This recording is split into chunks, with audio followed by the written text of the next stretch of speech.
I'm Ed Adams, and you're listening to the AAFCA podcast.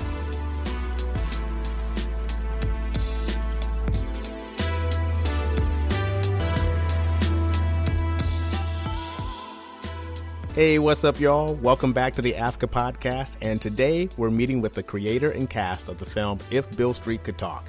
I'll give you the details after the break.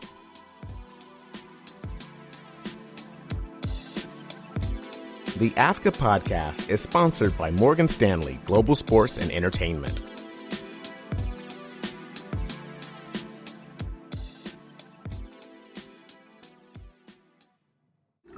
They're not too much for Tish. All right. What's going on?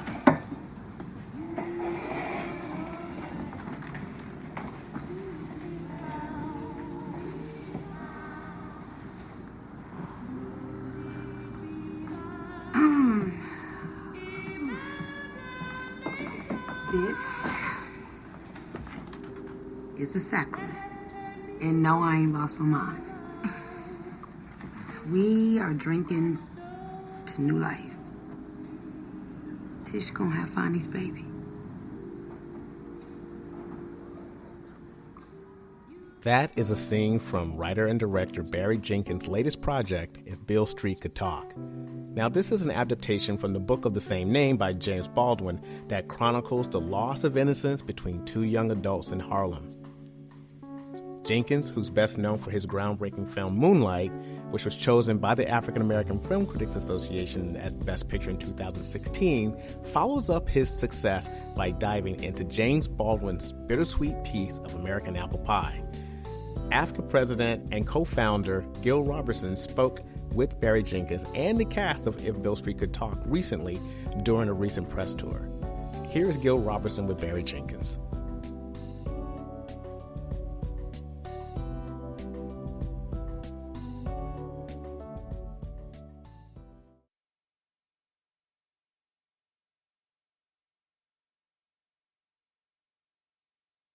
So congratulations. Thank you very much. If Beale Street Could Talk, why make this as your follow-up to Moonlight?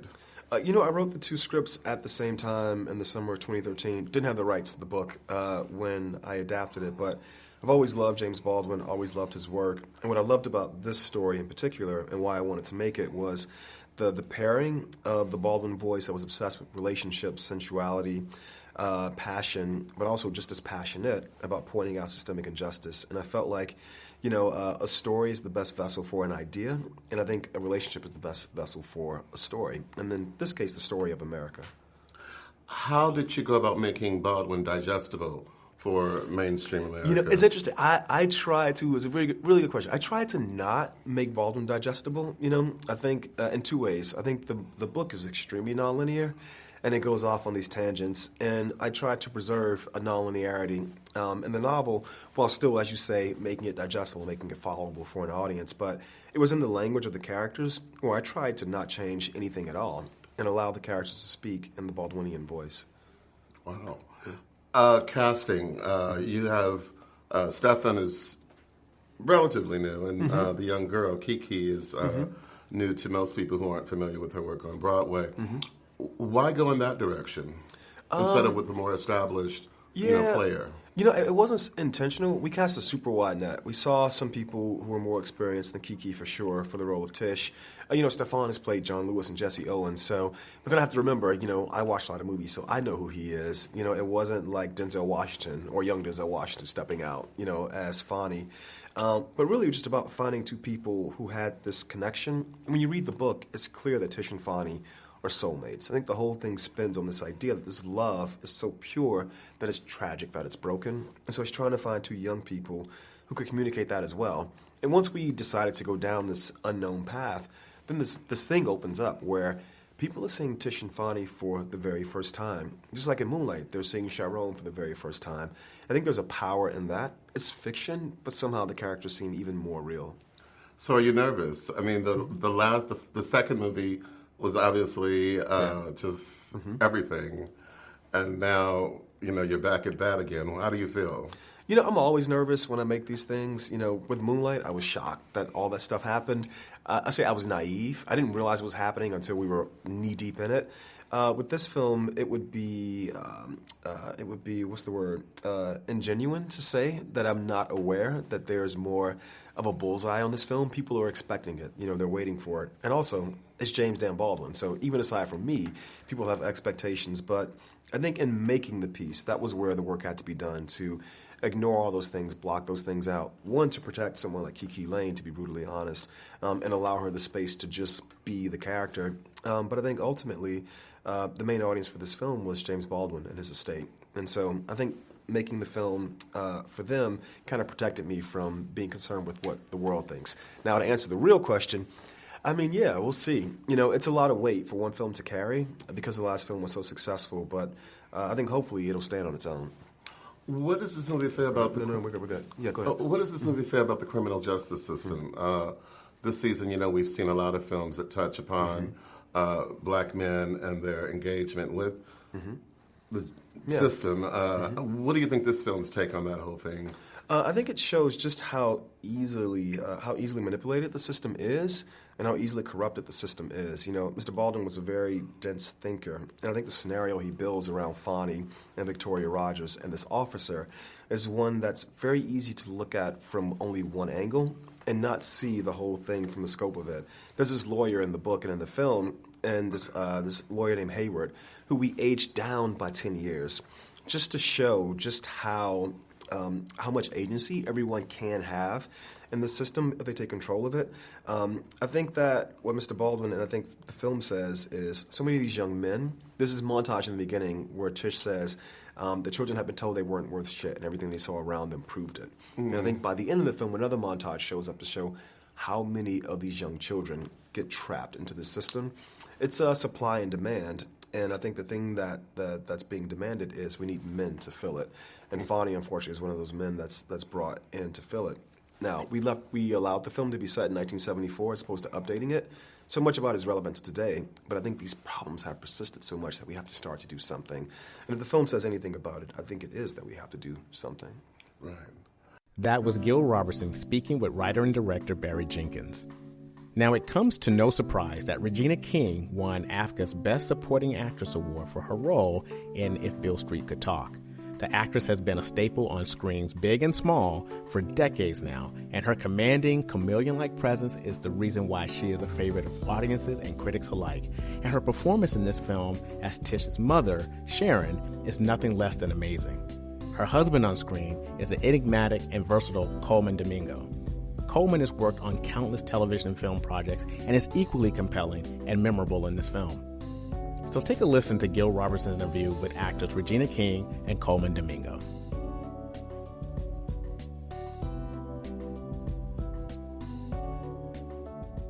So, congratulations. Thank you. How did both of you come to become connected with this project? I auditioned. I put my self-tape on for the role of Frank, and then I was gifted with the opportunity to play Joseph. Beautiful. Yeah, that is beautiful. I love the short hearing that. version. That's the short version. Right. Yeah, you told the real short version on that one. Barry and Dee Dee and Jeremy reached out about interest to play Sharon, and read the script and read the book, and Barry and I had a FaceTime call, and we talked for 45 minutes, an hour. I'm in 2 different countries, and here we are. Mm-hmm. Yeah. So I know both of you were familiar with Baldwin as an author, but what was it about this role that made you even want to be involved in this particular project? I think all of it. I think I'm just attracted to. I really think at the core, I'm attracted to great artists wanting to be a part of their vision. And someone like Barry Jenkins, you're like, I just wanted to be in the room. Mm-hmm. And knowing he's going to wrestle with James Baldwin's language, you're like, what a joy to be in that room. Right. And then on top of it, to play the husband of Regina King, I really want to be in that room. Yeah. So there are many things that made you feel like I had something to give to this as well. Because I think we're all artists that Barry assembled who try to be in service. And I think that's one of the greatest things you can be as an actor. You're like, what can I give to this production? I want to give everything I have. I'm going to do my research and bring my knowledge of Baldwin and my passion for Baldwin and leave something there that I can't get back. Yeah, yeah. I think he said it best. Okay. Yeah. Now, this book attacks takes a look at the criminal justice system in a way that a number of films have, and how black men are caught up in it in certain ways. What do you think it adds to that conversation as far as finding a solution to this crippling problem in our community? I don't necessarily think it's about finding a solution. I think it's about raising consciousness. And I think that is actually even, I don't think having like when people say like, oh, what do you hope people walk away with this film with? I say it's just to open your mind up a bit more, to actually see that like these men who are in the prison system actually come from families. Right. As well. They have other people who love them and support them, and they have humanity. And I think that already is a win with a film like A Beale Street Could Talk. You can see, so you got humor and humanity and love and passion and hopes and dreams. They're just not someone who, is accused of a crime and had no story before or after. Yeah, I think for a lot of people, the assumption when it comes to black men who have been falsely incarcerated and hearing people talk about those wrong incarcerations, or they have no entry point as to who these young men are. And I think this story gives you an entry point. It makes you actually consider them as a human being and not just, they must have done something. Absolutely. So now this movie is your two performances in particular are very much in the conversation for awards. How does that make you feel to know that your work is being deemed as that noteworthy? I just want people to see this movie. Yes. and if that conversation is going to make people come see this movie, then I'm here for it. But I have not felt this emotional about something that I've been a part of in a long time. And the movie sat with me for so long after seeing it as an audience member. I feel like you need to grab your family and go see this movie, no matter who you are, no matter age, 15 on up. You need to see this movie. I feel the same way. Terrific. Thank you so much. Thank you. Thank you. Okay, I have to admit, this interview made me smile. Two young actors in the role of a lifetime, manifesting the love, joy, and pain writer James Baldwin is known for, that's brought to life for all to see. Actress Kiki Layne plays Tish Rivers, and actor Stephan James plays her beau, Fonnie Hunt. Their chemistry is immediate on screen, and you can hear glimpses of it even in this interview. Here's Gil Robertson with Kiki Layne and Stephan James.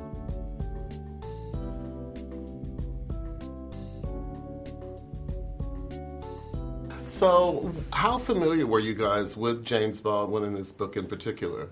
I wasn't familiar with any of his novels. I was just more so familiar with like the online content, interviews and speeches. So Beale Street was the first novel of his that I read.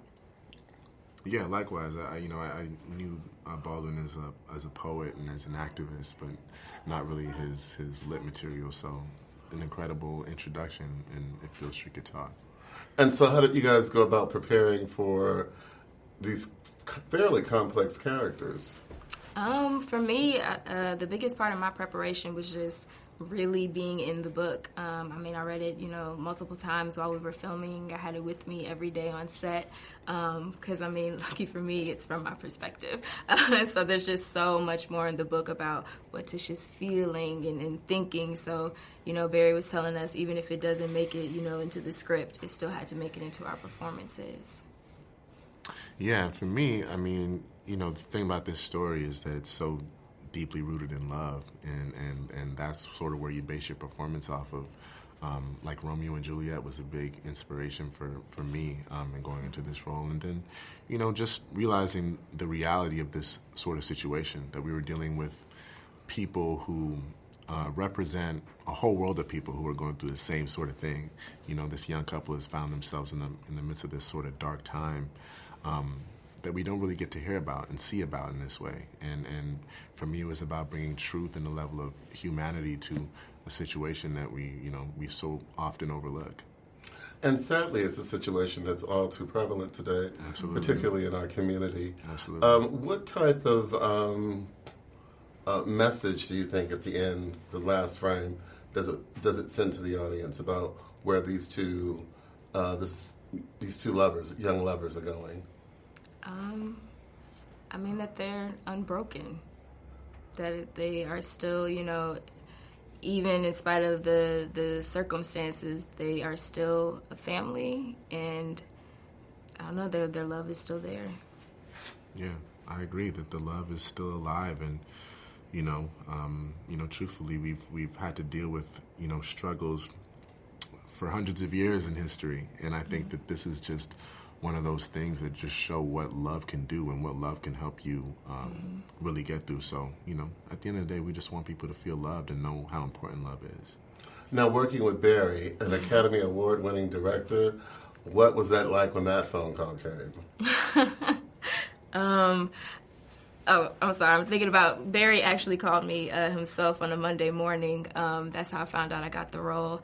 But even I feel like that was an introduction to just how real he is, that he called me and was cracking jokes with me, just from the very beginning, and carried that same, light energy and that same support and encouragement throughout the whole filming process. Yeah, I mean, for me, I've been like the biggest Barry fan for a while now, and I've always known that I wanted to work with him. I certainly didn't expect it to be this soon, but what an incredible filmmaker! He's a real genius. He has an incredible eye for storytelling and for love, for passion. So an incredible thing to go through this whole journey with him. And then you guys worked with an incredible array of talent as well, with Anjanou Ellis, with Michael Beach, with Regina King, with Colman Domingo. I mean, really established, performers. What was that like? Was it intimidating? Definitely. I still have moments where I can't believe I'm in this film with all these people. But thankfully, everybody was just, everyone was so genuine, so supportive. And I know, my personal experience, in the film, you see all these people coming around and supporting Tish as she's experiencing all these new things. And that's what all of these amazing artists did and continue to do for me, Kiki, as I'm experiencing all these new things. Yeah, I think it was just a familial environment. Everybody really accepted each other, and I wish I could say that a lot of that stuff was acting, but it was really just a warmness and a love that exuded, from the performers in this piece, and I think that comes from loving and respecting the material at hand, and sort of wanting to go at it with the best foot forward. So that was the best part about it. Thank you. Thank you. Thank you, man. If Beale Street Could Talk is now showing nationwide in theaters. And that's our show. Shout out again to Gil Robertson sharing these amazing interviews. And if you'd like to know more about who won AAFCA's Best Picture of 2018, along with our other categories, go to AAFCA.com for the complete list of winners and our top 10 films of 2018. Thanks for listening again, and until next time, keep your head up.